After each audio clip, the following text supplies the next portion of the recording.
Hey everybody, John Brenkus here. Welcome to another edition of Sideporch. Today, we have a very special guest, Bennett Greenspan, the president and founder of Gene by Gene. Thank you so much for joining us, Bennett. Well, thank you so much for having me, John. Awesome. Now listen, tell me about your background and how you founded Gene by Gene. Well, I'll first say that I don't have a science background. I have a business background, and I had sold my photographic supply company in 1997 to a publicly traded firm. And after working for them for a while, I left. And during the time that I was not working, I was at the home. I was at the house, and my wife came home one day and asked me to take the groceries out of the car for her, and I did. And I asked her if she'd like me to put them away, and she said, sure. And I took one look at the cupboard and I said, dear, would you like me to reorganize your cupboard? And she turned around and looked at me and said, you need to pick up golf, or you need to go back to your genealogy, but you need to get out of my kitchen. And so I picked up my genealogy, and I spent a couple of weeks researching a family, one of my 8 great-grandparents' lines, and then I found someone in Buenos Aires, Argentina, and they claimed to have the same last name as the line that I had been searching, but I couldn't prove that we were related, John. And so Right. one day I had that eureka moment. I said, I'll bet I can use molecular biology to answer my question. And that was Wow. really the genesis of starting the company, which ultimately became the first company to offer what is now known as the genetic genealogy industry. It's amazing. And honestly, you have, and I know you realize this, but you really have changed the world. I mean, we're not able to do what they're able to do now. And it's just been a fascinating ride to watch. But in terms of events that are going on right now, how were you able to so quickly transition from traditional services to become involved with COVID testing? Well, that's a very good question. We had a head start because we were a molecular DNA lab that already had all the clinical certifications that we needed to offer COVID testing. And so when this pandemic started and we saw ourselves as not knowing if we could help, we had a meeting. I talked to the lab people and got a real sense of whether they felt that we could put together a laboratory to offer COVID testing to people in our city, in our state, wherever it was needed. We came to the conclusion that we could. That all it took was space, time, and money, and we didn't have a lot of space, and we didn't have a lot of time, and we didn't want to spend a lot of money. So what we did is we pulled elements from our existing laboratory, put together the pieces, created a new space in a different location in the office building that we're in, and about 5 weeks after we started, we received our EUA, our emergency use authorization to begin COVID testing. Wow. Now you're doing PCR testing, correct? That is correct. So for the audience who doesn't know what PCR testing is, what is it? What does it mean? And what will you be able to do later this summer? Well, first of all, PCR testing, the words PCR stands for polymerase chain reaction process. That's a fancy way of saying that we take a media with some DNA or RNA, and we heat and cool the liquid. And every time we do a revolution of a thermal cycle, you approximately double the amount of copies of whatever's in the soup that you want to look at.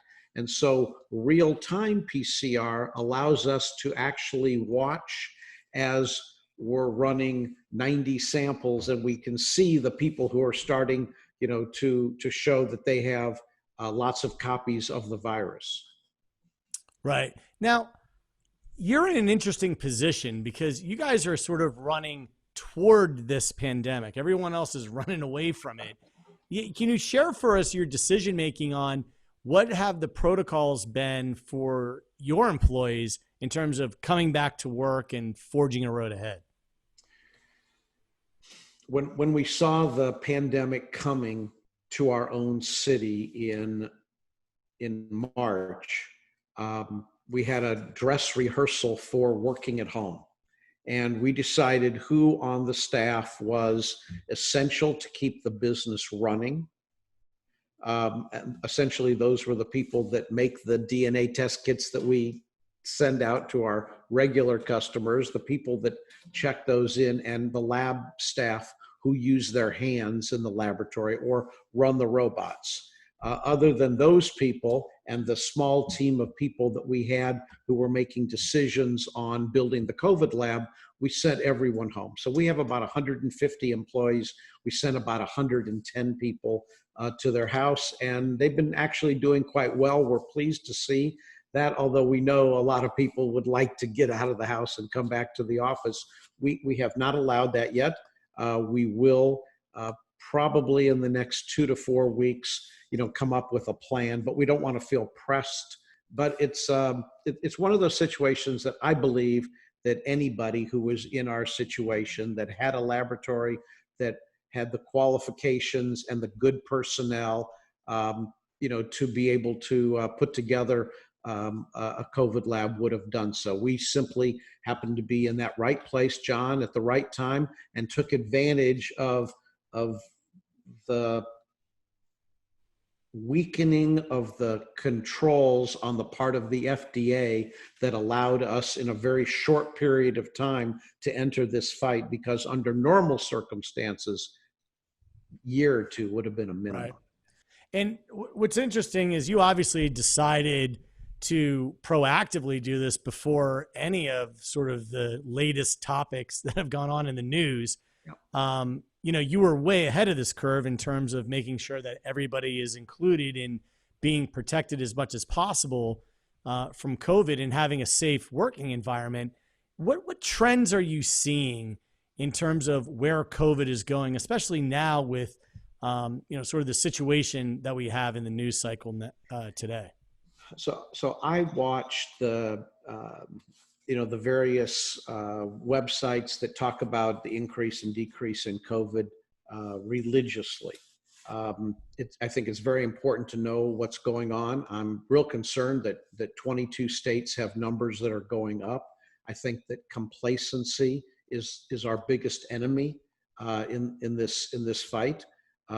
Forgetting the rules that we should have now learned to not touch our face, wash our hands, stay distant from people. If we didn't learn those lessons, if we just remembered them for a few days, then we're bound to repeat, and we're bound to have other New York and New Jerseys in our country, and it doesn't need to happen. It's within our control. Right. Now, how can people who are listening get in touch with you and learn more about your work? Well, we have a website. Our company name is Gene by Gene, so we can be located at www.genebygene.com. But in addition, if anyone is interested in talking to one of our COVID experts, generally on the sales side, but on the technical side, if that's where the conversation needs to go, they can reach out to us at COVID-19@genebygene.com. I want you to leave us just with one parting thought. What is something that has surprised you? A lot of things, most of them in the positive. I've been happy to see that our team members have been flexible, whether the ones who were outside of the office or the ones who I expected to come to the office every day when we were all quite nervous in the beginning of March. It didn't surprise me, but it was it was pleasant to see people, stand up and, and not be afraid of the world that they're in, or be willing to walk through the world that they're in, even if there's danger out there. And I think that's the mark of a person.